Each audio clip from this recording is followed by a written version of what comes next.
Today, I'm going to be revealing the 6 biggest mistakes online arbitrage sellers make on Amazon that are holding them back from 6 figures. So mistake number 1 is ignoring products that aren't selling hundreds and thousands of units per month. I see this all the time, especially with beginners. So people who are just getting started, they're doing their product research and they're only looking for products that are selling hundreds and hundreds of units, if not thousands of units per month.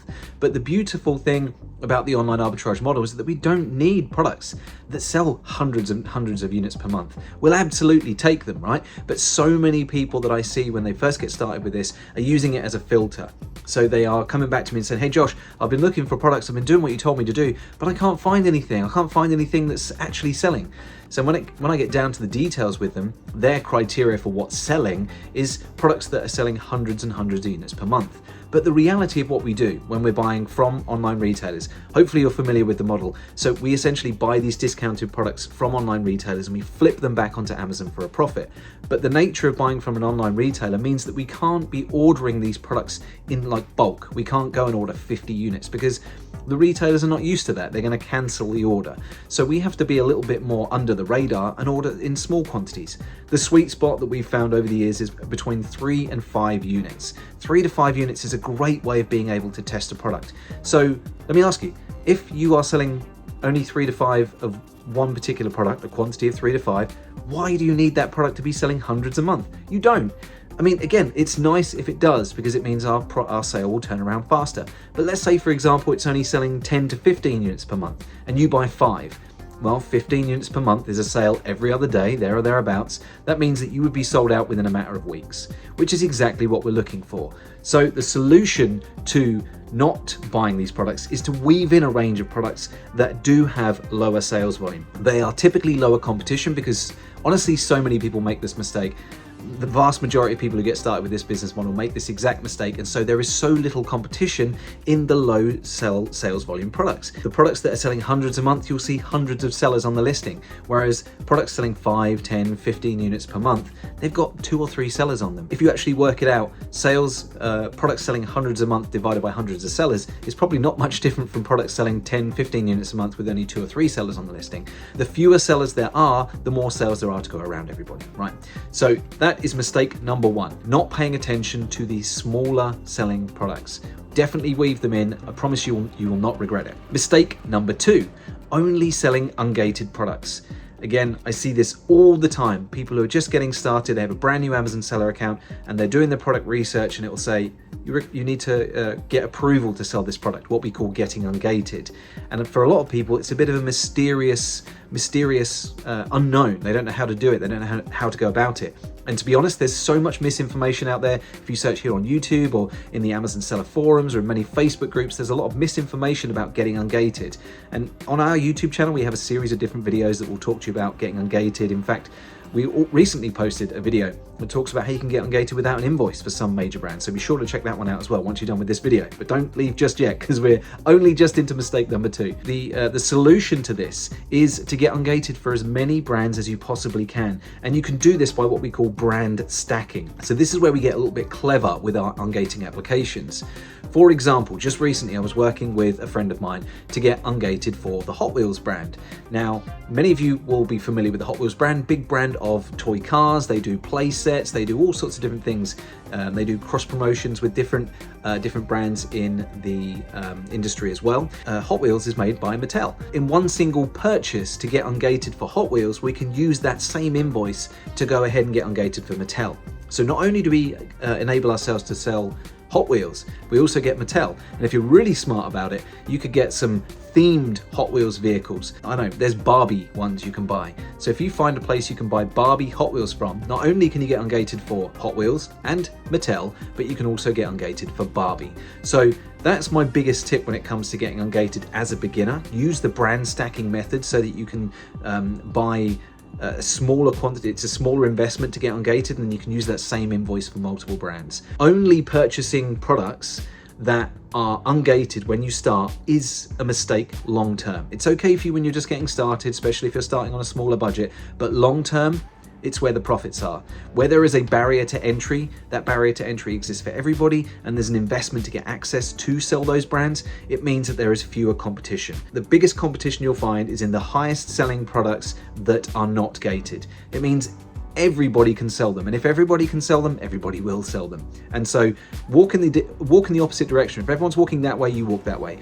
And in my experience, the best thing to do with that is to go ahead and get yourself ungated for as much as you possibly can. Mistake number 3 is to not diversify into new product categories.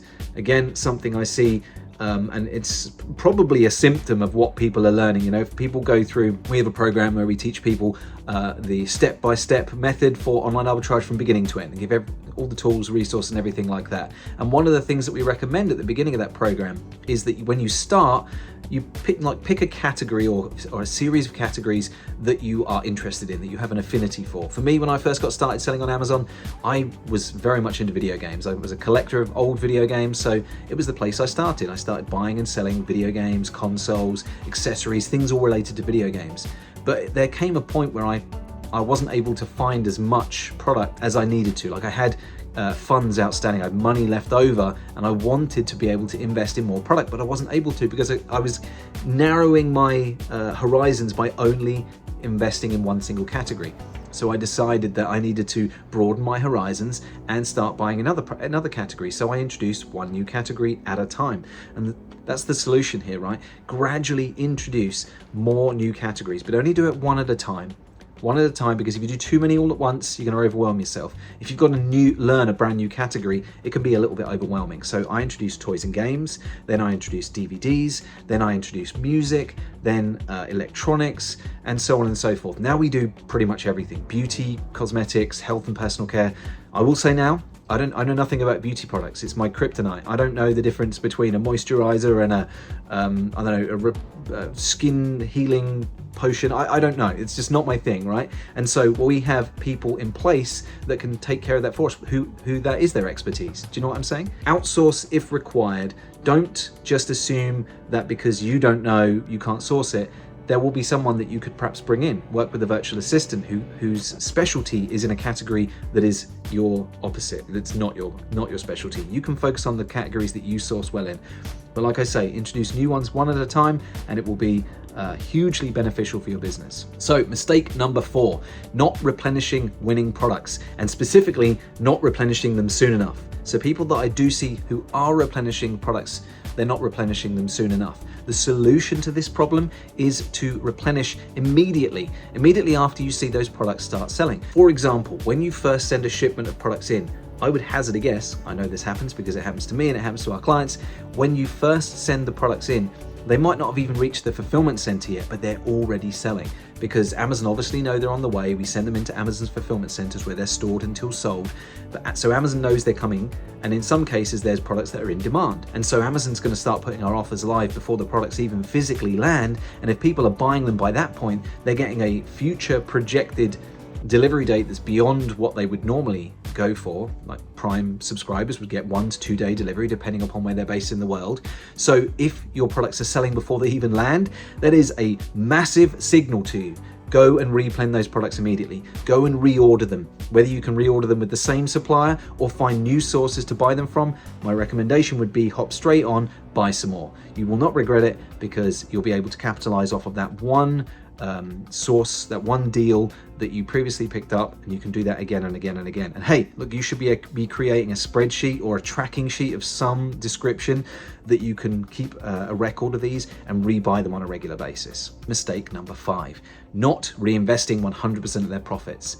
Again, this is something that when we first start this business, we have hopes and dreams of it being able to be something that we can kind of use to step away from the 9 to 5, right? That's the dream. And ultimately, it is entirely possible. I've done it. Many of my clients have done it. It is something that just takes time to get to. 3 months in, sadly, you're probably not going to be in the place to step away from your 9 to 5. The fastest way to get to that point is to reinvest as much of your profits, if not all of your profits, as you possibly can, but also to contribute additional funds as well. Whether that be like you take a percentage of your income every month, your disposable income, and say 20 20% of what I have left over, I'm going to put into my business to buy more product with. So not only am I going to reinvest the profits, I'm going to contribute more. That way you kind of get this compounding effect where you make profit on your profit. And it's compound interest, as they say, is the eighth wonder of the world. Well, compound profits is right there with it. There is nothing more exciting than making profit from your profit. Trust me when I say that. And those of you that are already experiencing that, I'm sure you are enjoying every minute of it. So continue to contribute more money to your Amazon business and always reinvest your profits for as long as you possibly can.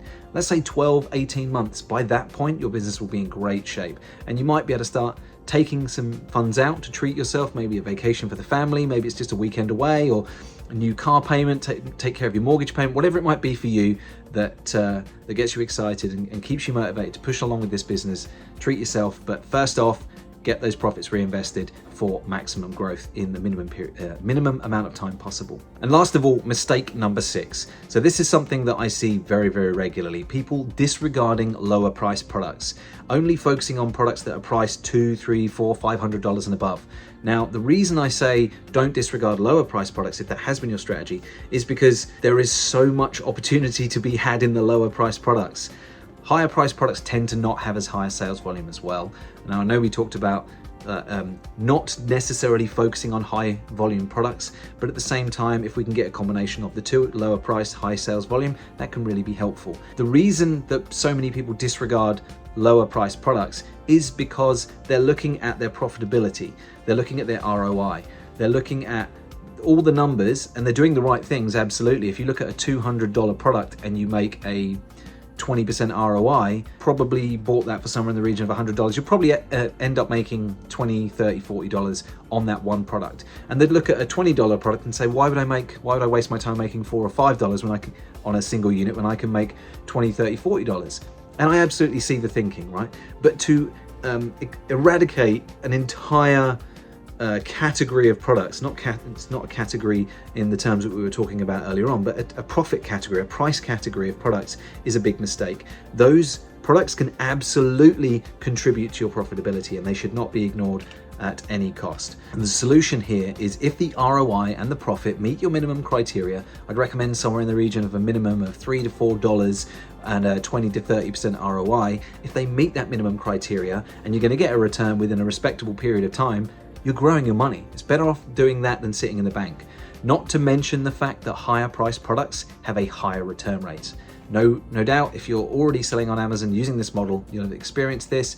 Higher priced products, they carry what's known as buyer's remorse. So it gets to the end of the month when payday is not yet there, but it's close enough. They can see it, but not quite close enough that they can take care of their payments that they've got to make. It's the first thing that gets returned. The higher priced products, people look at what they bought throughout the month that they paid over a certain amount for, and they're the first things to start getting returned, to get the money back, so that they can make ends meet, whatever it is.